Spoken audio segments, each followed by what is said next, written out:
કરીએ સુરત શહેરમાં ધીમી ધારે વરસાદ શરૂ થઈ ગયો છે। ડભોલી અને સિંગણપુર વિસ્તારમાં પણ વરસાદી માહોલ જામ્યો। કતારગામ રાંદેર વિસ્તારમાં પણ વરસાદ વરસ્યો છે।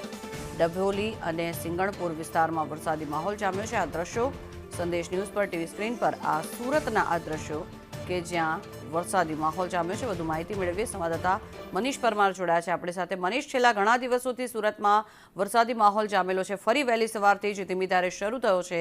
કેવો માહોલ છે સુરતમાં વરસાદને લઈને?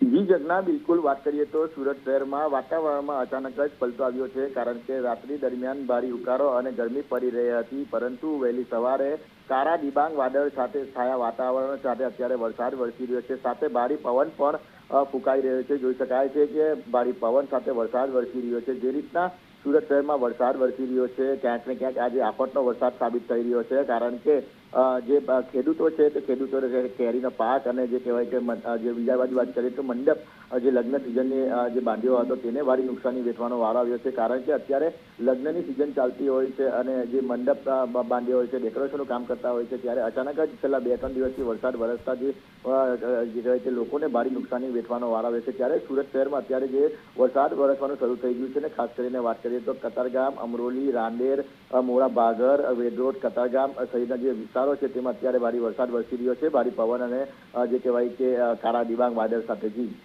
જી, આભાર સમગ્ર માહિતી બદલ।